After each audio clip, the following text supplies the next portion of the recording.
Hello नमस्कार जय हिंद साथियों। स्वागत है आपका एक बार फिर आपके अपने ही YouTube channel Rajasthan GK quiz 18 में। आज हम बात करने वाले हैं, आज हमारे राजस्थान ज्योग्राफी का 8वां टॉपिक होने वाला है जो कि सिंचाई परियोजनाएं हैं। इसके बारे में आज की क्लास में हम चर्चा करने वाले हैं।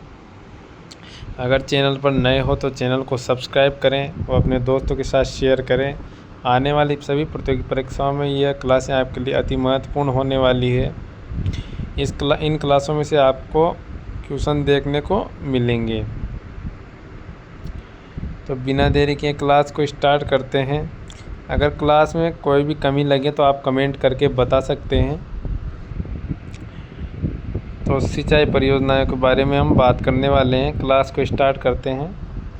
राजस्थान में सर्वाधिक सिंचित क्षेत्रफल वाला जिला गंगानगर है। राजस्थान में सर्वाधिक सिंचित क्षेत्रफल वाला जिला कौन सा है? गंगानगर है। और न्यूनतम सिंचाई वाला जिला कौन सा है? राजसमंद। सर्वाधिक सिंचित प्रतिशत वाला जिला कौन सा है? गंगानगर है। सर्वाधिक सिंचित प्रतिशत वाला जिला गंगानगर और न्यूनतम सिंचित प्रतिशत वाला जिला कौन सा है? चूरू है। राजस्थान में सर्वाधिक सिंचाई पूर्वी भाग में होती है। राजस्थान में सर्वाधिक सिंचाई कौन से भाग में होती है? पूर्वी भाग में होती है।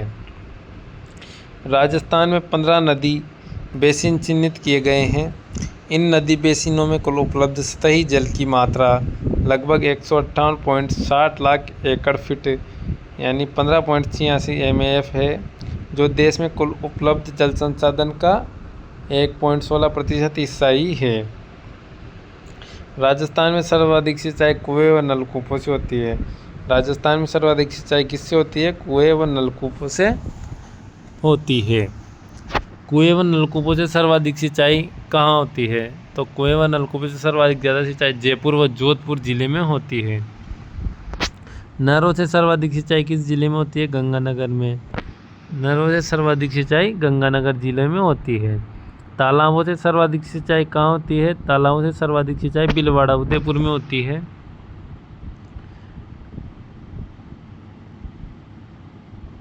सिंचाई परियोजना कितने प्रकार की होती है? सिंचाई परियोजना मुख्यतः 4 प्रकार की होती है।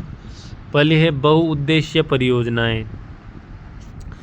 बहुउद्देश्य परियोजनाएं कौन सी होती है? जिसका जल बहुत सारे उद्देश्यों पेयजल, सिंचाई, विद्युत उत्पादन के लिए काम आए। पंडित जवाहरलाल नेहरू ने बहुउद्देशीय परियोजनाओं को आधुनिक भारत का नवीन मंदिर कहा। इसके बाद आती है वृहद सिंचाई परियोजना, जिनका कृषि कमांड क्षेत्र 10,000 हेक्टेयर से ज़्यादा हो। मध्यम सिंचाई परियोजना, कृषि कमांड क्षेत्र 2 से 10,000 हेक्टेयर के बीच हो। इसके बाद है लघु सिंचाई परियोजना, जिनका कृषि कमांड क्षेत्र 2,000 हेक्टेयर से कम हो, लघु सिंचाई परियोजना होती है। इसके बाद है बांकड़ा नागल परियोजना, भारत की सबसे बड़ी बहुउद्देश्य परियोजना है। बांकड़ा नागल परियोजना भारत की सबसे बड़ी बहुउद्देश्य परियोजना है। राजस्थान, पंजाब और हरियाणा की संयुक्त परियोजना है। बांकड़ा नागल बांध किस राज्य की संयुक्त परियोजना है? राजस्थान, पंजाब व हरियाणा की संयुक्त परियोजना है। सतलज नदी पर 2 बांध बनाए गए हैं। पहला है बांकड़ा बांध और दूसरा है नांगल बांध। तो बांकड़ा बांध बिलासपुर हिमाचल प्रदेश से सतलज नदी पर है। बिलासपुर हिमाचल प्रदेश से सतलज नदी पर है। इसकी नींव 1955 में किसने रखी थी? इसकी नींव 1955 में पंडित जवाहरलाल नेहरू ने रखी थी। यह भारत का दूसरा सबसे ऊंचा बांध है। भारत का सबसे ऊंचा बांध कौन सा है? भागीरथ नदी पर टिहरी बांध है, जो कि उत्तराखंड में है। बांकड़ा बांध के पीछे गोविंद सागर झील है। बांकड़ा बांध को पंडित जवाहरलाल नेहरू ने चमत्कारी विराट वस्तु कहा है। नांगल बांध रोपड़ पंजाब में सतलज नदी पर है। नांगल बांध कहाँ है? रोपड़ पंजाब में सतलज नदी पर स्थित है। नांगल बांध से 2 नहरें निकाली है। नांगल बांध से कितनी नहरें निकाली है? नांगल बांध से 2 नहरें निकाली हैं। पहली है बिस्त दो आब नहर, इससे पंजाब को सिंचाई की सुविधा मिलती है। और दूसरी है बांकड़ा नहर। सिंचाई सुविधा राजस्थान, पंजाब और हरियाणा तीनों को मिलती है। इस परियोजना से सर्वाधिक लाभ किसे हुआ है? इस परियोजना से सर्वाधिक लाभ हनुमानगढ़ को हुआ है। 1959 में राजस्थान और पंजाब के मध्य बागड़ा नागल समझौता हुआ। 1959 में राजस्थान और पंजाब के मध्य बागड़ा नागल का समझौता हुआ था, जिसमें राजस्थान का 15.22% हिस्सा रखा गया, जिससे राजस्थान के 2.3 लाख हेक्टेयर क्षेत्र में सिंचाई सुविधा उपलब्ध है। इसके बाद आती है व्यास परियोजना। ये किस किस की संयुक्त परियोजना है? राजस्थान प्लस पंजाब प्लस हरियाणा की संयुक्त परियोजना है। व्यास नदी पर पड़ोह बांध मंडी हिमाचल प्रदेश और पोंग बांध कांगड़ा हिमाचल प्रदेश बनाए गए हैं। व्यास नदी का अतिरिक्त जल सतलज नदी को प्राप्त हो, इसके लिए पड़ोह बांध से बागड़ा बांध तक व्यास सतलज लिंक चैनल का निर्माण किया गया। रावी व्यास विवाद। रावी व्यास विवाद 1960 में भारत और पाकिस्तान के मध्य विश्व बैंक की मध्यस्थता से कराची पाकिस्तान में सिंधु जल संधि समझौता हुआ, जिसमें भारत को सतलज रावी व्यास नदियों के जल उपयोग का अधिकार मिला। इराडी आयोग।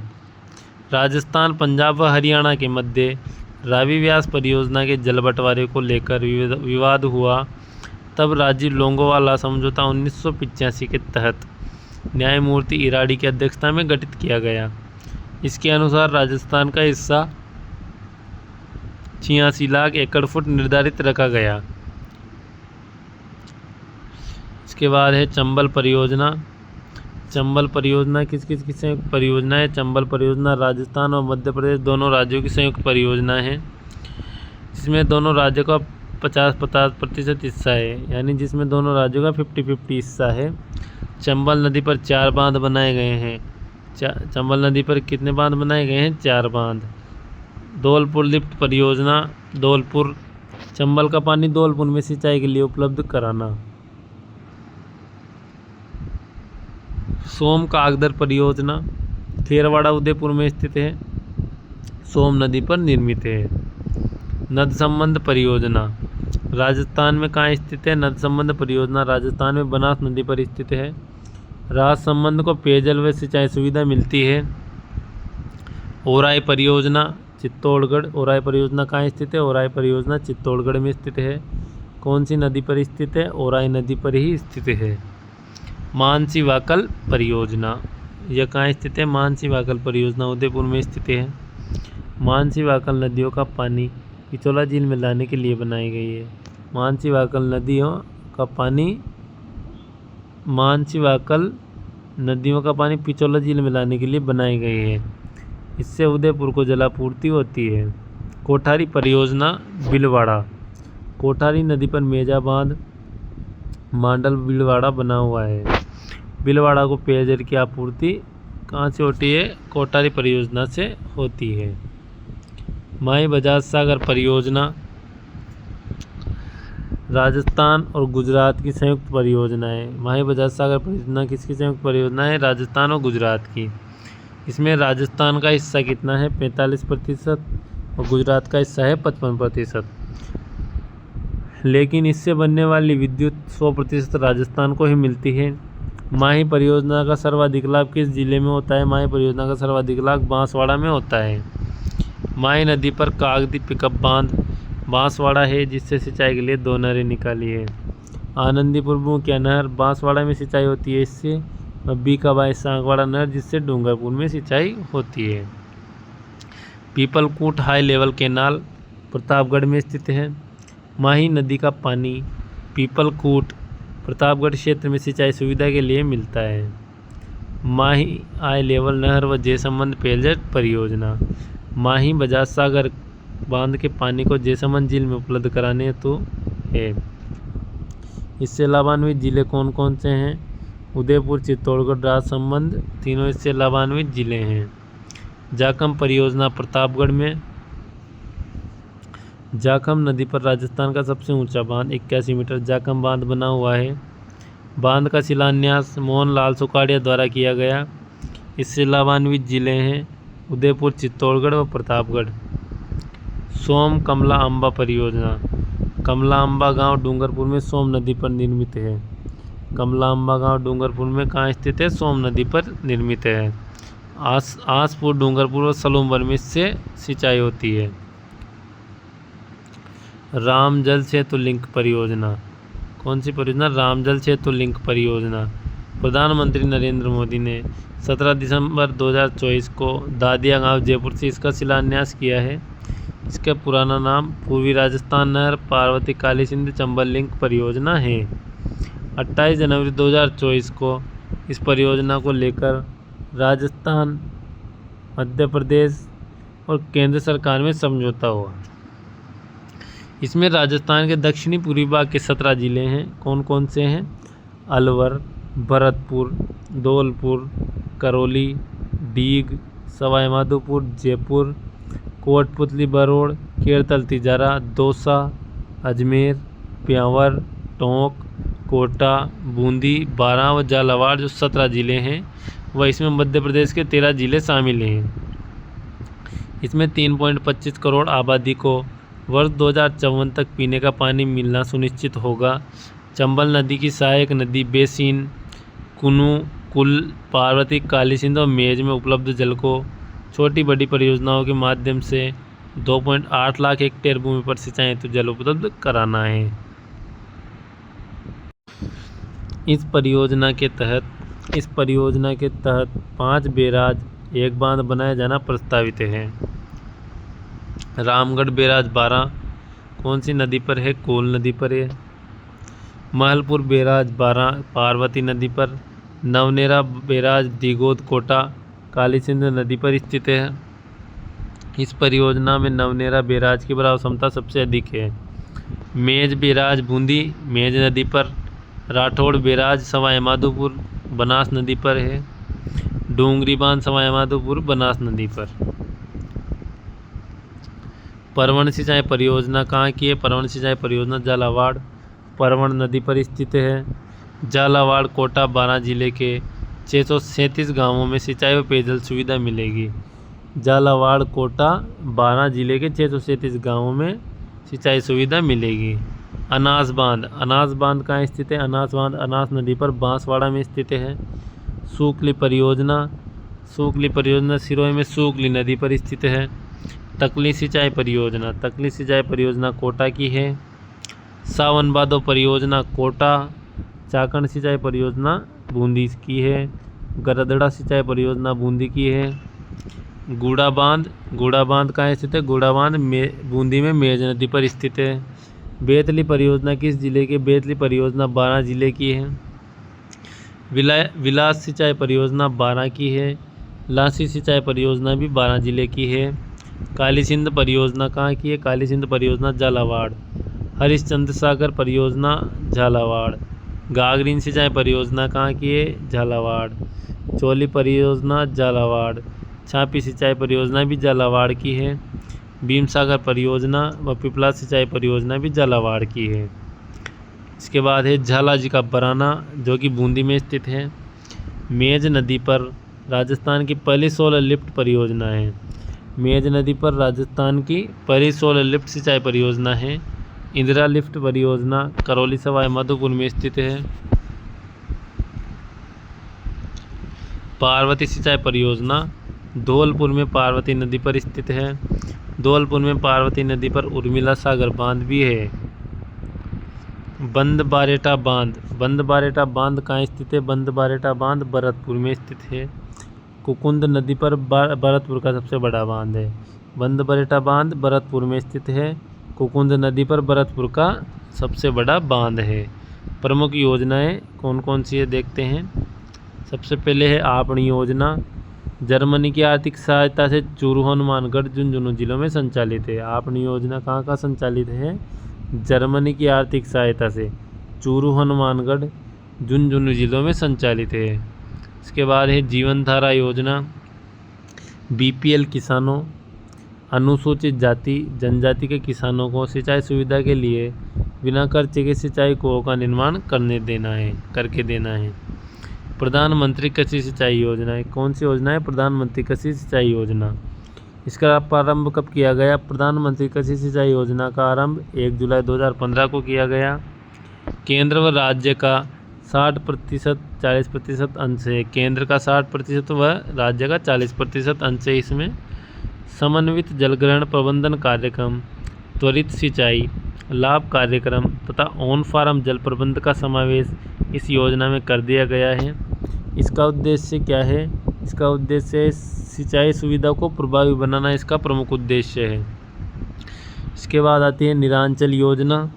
कौन सी योजना है? निरांचल योजना भारत सरकार के ग्रामीण विकास मंत्रालय की योजना है। निरांचल योजना किसकी योजना है? भारत सरकार के ग्रामीण विकास मंत्रालय की योजना है।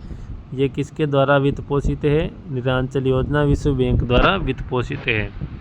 राजस्थान सहित 9 राज्यों के 18 जिलों में प्रारंभ की गई है। राजस्थान के सहित 9 राज्यों के 18 जिलों में भी यह योजना प्रारंभ की गई है। राजस्थान के जोधपुर और उदयपुर जिलों में शुरू की गई है। राजस्थान के किन किन जिलों में? जोधपुर और उदयपुर जिलों में शुरू की गई है।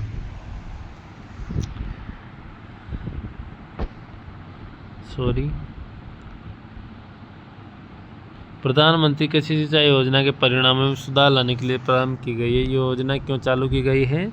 प्रधानमंत्री कृषि सिंचाई योजना के परिणामों में सुधार लाने के लिए प्रारंभ की गई है। इसके बाद है मुख्यमंत्री जल स्वावलंबन अभियान। प्रारंभ इसका कब हुआ? मुख्यमंत्री जल स्वावलंबन का अभियान का प्रारंभ 27 जनवरी 2016 से किया गया। गर्दनखेड़ी झालावाड़ के चेची तालाब से शुरू की गई है। इसका उद्देश्य क्या है? इसका उद्देश्य है गाँव की पेयजल समस्या का समाधान करना ही इसका प्रमुख उद्देश्य है। इसके बाद है जल जीवन मिशन योजना। जल जीवन मिशन योजना का प्रारंभ 2019-20 में किया गया। प्रधानमंत्री ने 15 अगस्त 2019 को जल जीवन मिशन की घोषणा की, जिसके तहत 2024 तक 100 से अधिक आबादी वाले गाँवों में घर घर नल कलेक्शन से 55 लीटर प्रति व्यक्ति प्रतिदिन पेयजल उपलब्ध कराना है। इसमें केंद्र और राज्य की कितनी भागीदारी है? 50-50% भागीदारी है। राजीव गांधी जल संचय योजना, इसका प्रारंभ अगस्त 2019 में किया गया। अटल भूजल योजना। अटल भूजल योजना का प्रारंभ 1 अप्रैल 2020 से विश्व बैंक की सहायता से किया गया था। देश के 7 राज्य कौन कौन से? राजस्थान, गुजरात, मध्य प्रदेश, उत्तर प्रदेश, हरियाणा, महाराष्ट्र व कर्नाटका के 78 जिलों को इसमें शामिल किया गया था। विश्व बैंक व भारत सरकार की भागीदारी 50-50% है। किस किस की भागीदारी है? विश्व के बैंक व भारत सरकार की भागीदारी है। इसके उद्देश्य गिरते भूजल को रोकना व बेहतर प्रबंध करना था। हेलीबोर्न सर्वेक्षण तकनीक राजस्थान के जोधपुर से शुरू। यह कहाँ से शुरू हुई? राजस्थान के जोधपुर से शुरू हुई। भूजल प्रबंध के लिए शुरू की गई। राजस्थान मरुक्षेत्र जल पुनर्गठन परियोजना। न्यू डेवलपमेंट बैंक द्वारा इस परियोजना को वित्त पोषित किया जा रहा है। इसका प्रारंभ कब हुआ? इसका प्रारंभ फरवरी 2018 से हुआ। योजना कब पूर्ण हुई? योजना 7 वर्ष में पूर्ण हुई। इस परियोजना से गंगानगर, हनुमानगढ़, चूरू, झुंझुनू, सीकर, नागौर, बीकानेर, जोधपुर, जैसलमेर, बाड़मेर जिले लाभान्वित होंगे। मुख्यमंत्री राजनीर योजना। मुख्यमंत्री राजनीर योजना का प्रारंभ हुआ 13 मार्च 2020 को। इसका उद्देश्य क्या है? शहरी घरेलू उपभोक्ताओं को मासिक 15,000 लीटर का जल शुल्क माफ किया गया है। राजस्थान जल क्षेत्र आजीविका सुधार परियोजना। जायका जो क्या है? जायका जापान इंटरनेशनल कॉरपोरेशन एजेंसी है। इसके सहयोग से 2017 में यह प्रारंभ की गई। इसका प्रमुख उद्देश्य राजस्थान के 27 जिलों की 137 परियोजनाओं का जीर्णोद्धार करना व उनमें नए सुधार करना है। इसके बाद है जनता जल योजना। जन स्वास्थ्य अभियांत्रिकी विभाग की पेयजल परियोजना को पंचायत स्तर पर ग्रामीण क्षेत्र में पानी की आपूर्ति की जाती है। यह योजना जैसलमेर, बीकानेर के अलावा सभी जिलों में संचालित है। प्रमुख संस्था राजस्थान भूमिगत जल बोर्ड, जोधपुर 1950 में स्थापित हुई। Hydrology and water management institute कहाँ है? बीकानेर में स्थित है। राजस्थान जल विभाग निगम लिमिटेड जयपुर में स्थित है। 1984 में इसकी स्थापना हुई। सिंचाई प्रबंध व प्रशिक्षण संस्थान कोटा में स्थित है। राजस्थान में भूजल के 302 ब्लॉक हैं। भूजल ब्लॉक की 5 श्रेणियां हैं। अतिदोहित ब्लॉक 219, विषम ब्लॉक 22, अर्धविषम ब्लॉक 20, सुरक्षित ब्लॉक 38, लवणीय है 3। डार्क जोन, जिन क्षेत्रों में जमीन के पानी का स्तर सामान्य मापदंड से नीचे आता है उसे कौन सा जोन कहते हैं? उसे डार्क जोन कहते हैं। राजस्थान के 14 जिले कौन कौन से हैं? अलवर, भरतपुर, धौलपुर, सवाई माधोपुर, झुंझुनू, सीकर, नागौर, जयपुर, दौसा, अजमेर, भीलवाड़ा, चित्तौड़गढ़, जैसलमेर और जालौर जिले 14 जिले आते हैं। यह सभी डार्क जोन में आते हैं। इम्पोर्टेंट नोट हैं, इसको देखते हैं। राज्य की नवीनतम भूजल नीति 18 फरवरी 2010 को लागू की गई। विश्व जल दिवस प्रतिवर्ष कब मनाया जाता है? 22 मार्च। विश्व जल दिवस प्रतिवर्ष कब मनाया जाता है? 22 मार्च को मनाया जाता है। और राष्ट्रीय जल दिवस कब मनाया जाता है? राष्ट्रीय जल दिवस 14 अप्रैल को मनाया जाता है। तो ये थी साथियों आज की हमारी भूगोल की क्लास, जिसमें हमने सिंचाई परियोजना के बारे में देखा। मिलते हैं एक और नई क्लास में, राजस्थान की भूगोल की क्लास में मिलते हैं। तब तक के लिए सभी साथियों का धन्यवाद। जय श्री राम।